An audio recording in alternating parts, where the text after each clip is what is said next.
We're back with Mary Ferreira. Mary, one of your films, Ethiopia, a family crisis, gained recognition in 2009 at I think the at We the People's Film Festival. Why did you do this particular film, and who did you intend it to reach? Well, that film, UNFPA wanted a story about reproductive rights and family planning.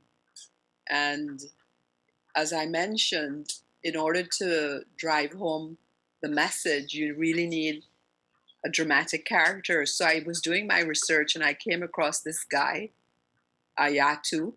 He had 13 wives and I forgot how many children, maybe 48 or 70 something. I said, geez, that's an interesting story. So I wrote to someone in the Ethiopia office and I said, is it possible I could meet this guy? I would like to make this guy my central character. And they said, well, that might be difficult because it's a far way, but we can send somebody before you come here and ask him if he would be willing to be in your film. So they sent off a young man. It's about a 4-hour drive to speak to Mr. Ayatu and his 13 wives. And they all agreed, yes, I could come there to film. And that's how I got to do that story. And when I got there, it was so overwhelming, all these children, and everybody was so anxious to meet us. And the wives, everybody wanted to be part of the film. And then the representative, the local representative from UNFPA came with us to talk to them about family planning and the different methods. Because if they didn't do that, maybe this guy would have 100 children. And so when I came back and the manager saw my materials, they said, what an incredible story. And so when we put it together, at that time I didn't edit because we had full-time professional editors. This one guy, Peter Mitchell, he put it together, with my input and my critique. And at the end of the day, whenever you make a film, they have a big screening with the upper management. And they said, this is a great film. This should go up for an award. And so they put it in these 2 film festivals. And that was the outcome. And I was very happy because it was a difficult story to do in the sense of logistics. Getting to the guy, we had to go in a Jeep because at a certain point, the ground, there's no more road. It's just dirt road. Mm-hmm. And then I don't know if there was an earthquake or a mudslide or whatever. At one point, it was so bad. We had to leave the vehicle and walk the rest of the way. And I'm not sure if you know, but he's living in the highlands and the mountains. And the air gets very thin and breathing is difficult. So we had to take breaths walking up the hill to his place. So I would say it was a challenge to get there and a challenge to do the story, but the outcome was worthwhile. Was that your first award for a film? Actually, that was the second. I was a finalist in a story I did in Kosovo about the missing. Uh-huh. I had gone to Bosnia because, all the killings that happened, they found them buried and they found bodies and they put them in the morgue in body bags. They were there. I was there in 2001. And from 1999 to 2001, those bodies were still there. And I did a story on the missing. And it came in as a finalist in a CNN World Report competition. I think, that was in 2001. That was the first one. I mean, it didn't win first prize. Another colleague in New York won the first prize. But I was happy I was a finalist. Were you surprised? Yes, I was, because a few years ago, another colleague had done a story about the missing in Kosovo as well, and that had won the first prize. So I was surprised that we even got something because maybe they saw it as a repetition, but it was about, few years later. and the topic was still hot in the press. So Take us back to your first award. So you migrated to the United States. You got in the United Nations. You got into this media stream. Um, went to school. You got your master's masters in film and media and so on. And so you're doing film, and then you yeah, got an award, your first award. What are you thinking?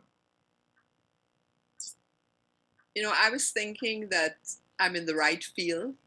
I Uh-huh. was thinking that the message that was put forward in that film reached a very wide audience, and you know that you've done your job when that happens. And also, I didn't think I could ever do it, and I said, "Oh, this is great."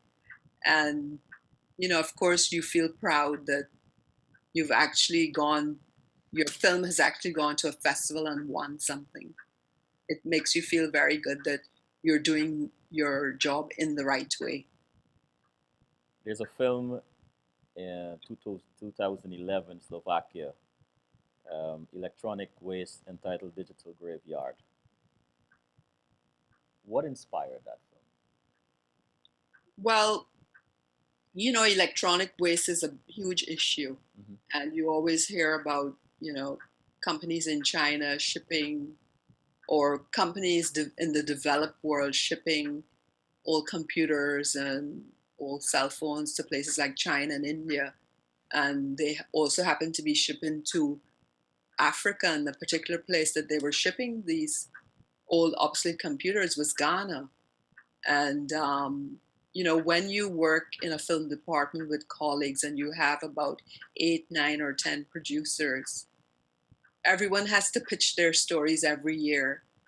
And there's a pot of money, it's not much. Oh, So you have to be able to grab that money. So what I did was to look at all the films that were ever made, and no one had done anything on electronic waste. And I knew it was a big issue. And I started to do my research and look for a story on electronic waste. And I found one in China, and I found this story in Ghana. So I also found that a lot of people had done stories about electronic waste in China, and they hadn't really done it in India. And maybe just they touched the topic briefly in Ghana. So I put my proposal forward that I wanted to go to Ghana to do this story. And when I sent it in, management said, "Yeah, this is a great story. We haven't done this, and we'd let you go to do that story." And I was lucky in a way because a professor from, I think was Southwestern University, had taken a group of his students the year before to Ghana, and they actually went there on the ground interviewing people. It's a big toxic dump, and it's a dangerous place to go to and to get to access. So they shared some of their footage with me, and I did the other part of it, and then I linked it up with a positive country and a negative country regarding electronic waste. So here you have the obsolete computers and phones being dumped in Ghana. Children are tearing them apart for the mercury and all the valuable materials coming from the computers and reselling it and just throwing away the shell. And it becomes toxic. People are getting cancer. Children are dying. And then you have this other story in South Africa where they're taking old, broken computers and they're refurbishing them and selling them for a profit. So I think those two elements worked well in the story because not only was I telling a negative story, but it also had a positive outcome. And I think people liked that. you got an award for that story. Yeah, I got a first place prize in the top film festival. Mary, what would you like your awards and other recognition to say about you um, as a woman and as a producer? Well, I would like my awards to say that this was a woman who cared about people and not mainly about getting an award, because I had no idea that that film would get an award simply because Some of the footage I got was done by university students. It's not professional filming, but the images told the story. Hmm. Sometimes we have to let go of quality and the visuals tell the story. And if those visuals have an impact on an audience, you use it. Are you And very so I didn't put it up for award. Was another producer who went to my boss and said, they have this film festival coming up on environment, and I think Mary's film should be submitted. So they had a committee meeting and they decided. I wasn't at that meeting. So I never thought that that film would win an award. And I'm happy that it did because it's a critical issue. Sometimes even you and me, we have cell phones and we want the latest one and we throw the old one out, but you never know where it goes and what's happening. It's ending up in one of these dumps around the world harming people. I mean, if you can recycle it here and make a new phone out of the old materials, that would be great, but that's not what's happening.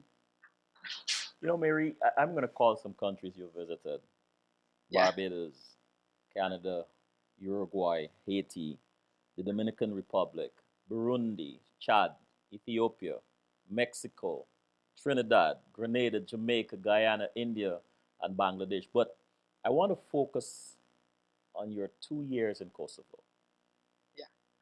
I mean, how did Kosovo change you as a woman? Well, when I was in Kosovo, it's not a family mission. Your family cannot be there with you. So I was alone there, but I did it for building my career because when you work at the UN, if you haven't gone to a field mission, you really don't get to see the impact of the UN around the world. So that's why I went there. And I also saw it as a stepping stone to advance my career. So I discussed it with my husband, who was not really pleased. But I said, every 3 months I'll be home. You could come and visit. And I said, I have to do this. So he agreed. I went there. At that time, my kids had just started university. So I felt I could do it at that time because they're grown now, they're mature, they didn't need me that much. So I went there and I found out very quickly that you do need your family, you do need your support system. But what I found there is that, it was a difficult life, but I distracted, all the free time that I had, what I did, I was studying um, to get my master's degree. So after work, I would either stay in the office because in Kosovo, you didn't have electricity in your apartment. You'd always have these blackouts or brownouts, as they call them there. And the winter is very severe. So I would be sleeping with multiple blankets and even getting into a sleeping bag, how cold it was. And you would lose your heat in the middle of the night. So one good place to be was at the UN office. You always had heat there, lights, everything. So I would stay a little bit late and do Mm. my studies. But what it taught me in Kosovo is that you have to be resilient. uh, you have to have some kind of social life as well because if you're on a mission assignment alone, you do need friends and a little group that you could bounce ideas off of. And if you get lonely, at least you have a few friends for support, even if you go over to their homes or they come to your place and you chat and have a meal together, it really helps. But what I found in Kosovo was this issue with the Serbs and Albanians and the hatred that persisted. It reminded me a little bit of what happened in Guyana in the 60s with the Indian population and the African population. And I saw that happening in Kosovo and how it really ripped a nation apart. And I had friends on both sides. And so I saw the issues from both angles because, they said, well, they killed all of our people. And the Serbs said, well, the Albanians did bad things too. So I said, it's not any one person's fault, it's everyone's fault. And I hope that they could mend things and prosper as a nation and, as one people. Of all the stories you have covered, all the places you've gone, which was the most difficult story to do?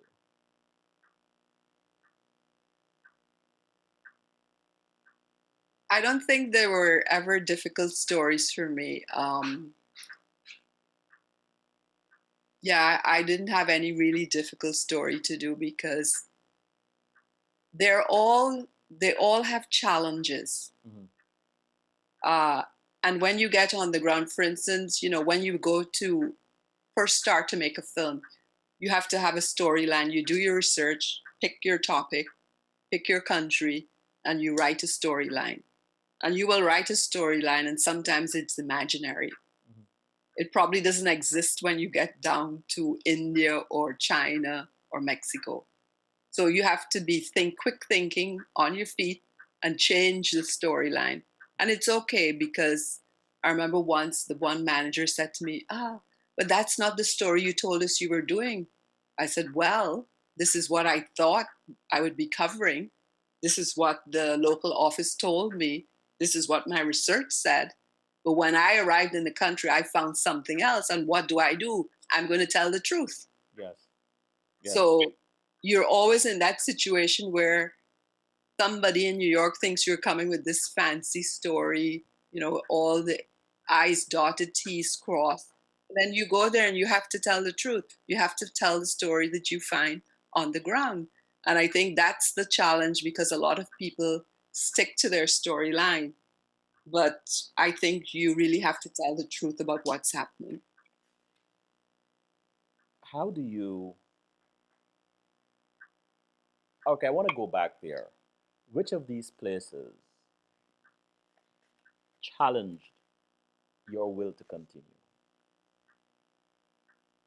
Could you repeat? Which of these places you visited, whether it's the rough terrain, the culture, access, whatever, which of these places challenged your will to continue?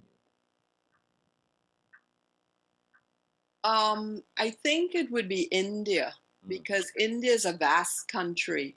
And when you're going to make a film, you only have about 5 days on the ground.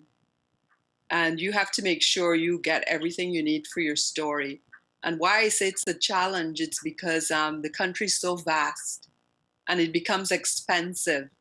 And you either have to take a flight to another location for the same story because it's a huge country.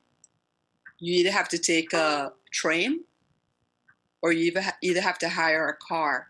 And hiring a car for a guy to drive you around all over, then you have to pay for him to stay as well. You have to pay for your camera person. And I always take a local fixer because they know the situation on the ground. If I go and ask for something, people will start asking me for money. How Yeah. much are you paying? Whatever. So I always hire a local fixer to come with me. And India is challenging because sometimes people don't want to tell their stories. I did a story on widows in India, and that was a really an eye opener for me on how elderly women are treated, even by family. They shun them once they get to a certain age, so they go off to these ashrams and they all have a little room and they help each other. But some of them are so old they have to depend on assistance from the younger widows. And that was really a sad story for me, but a story that was worth telling. And when I was in that country, I also wanted to do another story about this was about agriculture and how the people who are living in the rural areas, who are basically the farmers, they all want to leave and come to the city, and then the city becomes overcrowded. So it was a story about overpopulation.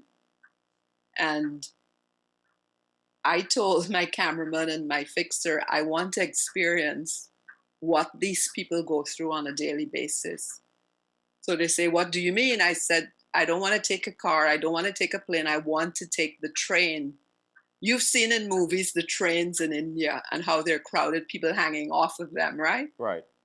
So we booked our tickets and we took the train. And when I got on the train, I said, oh my God, what have I done? But I'm so happy I did it because now I could relate to the people and what they go through in the country. I had a nice cabin. It had 4 beds, and 4 of us slept in there. And we even had a little bit of air conditioning. But for the regular person, going from one state to the next, they are all jam packed in one car, sometimes standing, sometimes sitting on each other, or as you know, some of them hang off the top or the side because they don't have money to pay. And I think it's a great thing that I did. It was good that I decided to do that because I felt what it was really like to live as, one of these people in such a crowded city, a crowded country. A lot of them live in poverty, and they do any job to make ends meet. So I thought that was a challenge because I wanted to do something out of the ordinary. Mary, you own an independent company, that's right? Yes. Global Videos Inc. And you're currently in the process of raising funds for 2 films. Yes. The history of slavery in Portugal and the experience of Afro-Guyanese and indentured laborers whose ancestors were once enslaved in this Caribbean nation. Why do you want to make these films? I felt that I'm not sure if you know, but the UN has just declared a decade for persons of African descent. Mm-hmm. And that decade was launched in January 2015 and will end in December 2024. So the UN had never done any stories about slavery, and they also have a slavery program, Remembrance of Slavery and the Victims of the Transatlantic Slave Trade. And they started that. I think that one was started in 2010. Mm-hmm. And there was no video material at all, and there was no money to make the film. So one department came to my office and said, we need to have 3 films on slavery from the Caribbean, from the United States, and one other place. We can decide on that later. So my boss said, well, with that little money, the only person that could probably do it is Mary because I have a knack of doing things cheaply. So he said, oh, it's only $5,000. I said, so what do you expect me to do with $5,000? We have to find money from somewhere else. Yeah. So we were able to scrape up a little bit of money from other entities. Mm-hmm. And we made one film in South Carolina, and then we made another film in in Cuba. And then I made another film in the United States with, I don't know if you know this Haitian architect, Rodney Leon. Rodney, no. Yeah, he is a fantastic guy, and he was building for the UN a permanent memorial to the victims of the transatlantic slave trade. And he did a monument made out of marble in the triangular shape, like, the triangular slave trade. Mm-hmm. And it's all out of marble, and it's sort of in the shape of an arc. And when I heard that, there was a competition and he won the prize and he would get the contract to make this permanent memorial, which stands now on the grounds of the UN. And I said, this is a great opportunity. You don't need much money here because we have cameras. We're right here. He's coming with his supplies every day. We can film this thing as he's building it. Ah. So I said first, if you give me $15,000, I could do this. So then they said, oh, we don't have money. Could you see what you can do in the meantime? So we did as much as we could without money, but then eventually they gave us the money. And then I went to Rodney's home, his office, filmed him. He got the marble from a marble company in Vermont. We went out one morning very early. We filmed selecting the marble. We filmed those people, how they actually find the marble, and then they, make it into slates. And then we found a company in Long Island that he took as the main source, the ones who would really refine the marble and actually make this arc of no return. That's what it's called, the arc of no return. So we filmed that whole process and we put it together. So there was always this need for films, Mm-hmm. on slavery. And while at the UN, I did all of them. So I felt I knew the topic well. I Excuse me. it well, and I said, there are many more stories in the Caribbean. How about Guyana? And so I had pitched it, earlier this year to one part of the UN, and they said they weren't really interested yet. So I decided on my own and with a colleague of mine, we would try to make this film with whatever money we can get. So now, right now, we have put forward a proposal and we're trying to raise funds. I have two friends who've committed some funds. And so I think it's important too because I'm not sure. I did history and geography in high school in Guyana, but we never touched on this issue. And I felt that we need to document it and it needs to be somewhere so people would know where the enslaved come from, why did they come to Guyana, what they did while they were there, how did they become free men and women, and what were their contributions culturally Hmm. and economically and also professionally to that country. And so it would be more of a documentary style. And from there, the next thing we're going to do is then go to the story of the arrival of the indentured laborers, the Indians, because as you may know, when the slaves revolted, somebody had to do the work, right? So they found and they brought Indians to Guyana, and then the Portuguese and Chinese. I think the Portuguese came much earlier, but they were given other kinds of work. So we want to do it sort of faces of Guyana, but we want to do the story on slavery first because it's very topical. Yes. And for my story on Portugal, I did get it funded. We filmed already. I got it funded through a UN office. And right now I'm scripting it and looking at the rushes. And I'm going to start editing it next week. So if someone wants to contribute to the film on slavery in Guyana, how do they how do they make this contribution? Well, I have to set up something, maybe a PayPal account or something, and then probably have a crowdfunding Okay. uh, method or platform.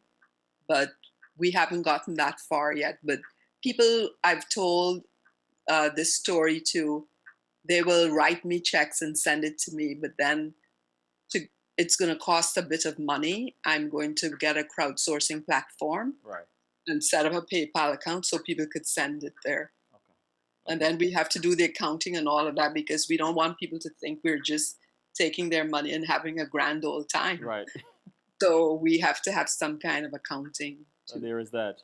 Mary, what are most people surprised to learn about you when they get to know Well, people say I'm very serious, you? Mm. but I think what they realize I'm quite fun to be around, and that comes when I get to know you and I am comfortable. But first of all, I would appear to people would find me to be very serious, and that's intentional because I'm not sure what that person I'm going to meet them for the first time how they are. So I think, and people also find out about me much later on when they get to know me, is that I really care and I really try to help people. Try to help people. If you had to go, and I'm asking you this question because you've visited so many countries, if you had to go to your favorite place to relax with your favorite book, favorite drink, and music, where would this place be? What would you be reading? What would you be drinking? And what would you be listening to? Well, I'm from Guyana and I Uh-huh. have to go back to the Caribbean. I would go to Barbados Mhm. and or Trinidad and go on a beach and have a martini. And I'm not sure what I'd be reading, probably a meditation type book or, as you grow older kind of book. Because as you know, I'm retired now, but I feel that I'm just starting out again. Yes, yes. And what would you be drinking? Yeah, A martini. martini. What would you be listening to? Oh, I'm going to be listening to soca music. Ah, okay. Mary, if you were to eavesdrop your parents, telling a stranger about you, what do you think mom would say? Oh, she might say, we weren't sure about her when she was growing up, but she turned out to be a fine Oh, woman and a successful film producer. and your dad? Uh, well, interestingly enough, I think my dad always had faith in me because I found that out when I got married. He would now visit my home and complain about all the children at home. He treated me as his equal then. And so I think he had a lot of respect for me. And my mother, out of 9 children, when she came to America, she said, I'm going to go and stay with Mary. So Wow. I think they knew already, but I didn't know that because I was sort of troublesome, always wanting to go to parties. And I was much of a tomboy as well. And so, I didn't get into major trouble, but I was troublesome. When are you most happy? I'm most happy when I'm with my family and especially my grandchildren. What are you most proud of? I'm most proud of my sons and that we've raised them in the right way. And they also have, even though they came to this country when they were 4 and 5 years old, they never lost their heritage and you know, the culture Hmm. that we have in the Caribbean. They eat Caribbean food. They like the music. They know how to dance and they care about people. They're not just blending into American society. They still have those traits that we've instilled in them. If you could go back in time, what would you tell that 15-year-old girl?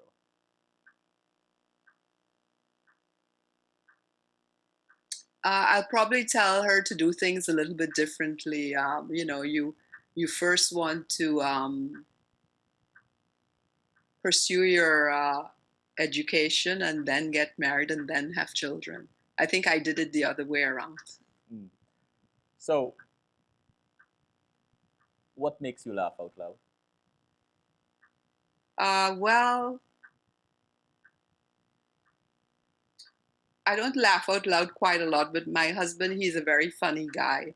And when he starts to tell jokes, I really have a good laugh then. I think that's when I really laugh out loud. Mary, thank you. You're Thank, welcome, and it was my pleasure being on your program. And I hope your audience likes it too. thank you so much. And thank you for a wonderful conversation. It's about time, I know we've been but nothing like the right time. yeah, we've been trying to set this up for about a year now. Yes. Well, this is Selwyn Collins saying good night. Thank you for tuning in. Fear not what fear whispers to you, fear your obedience to it. And Mary, good luck with that project. Thank you, Selwyn. All right. Good night. Good night.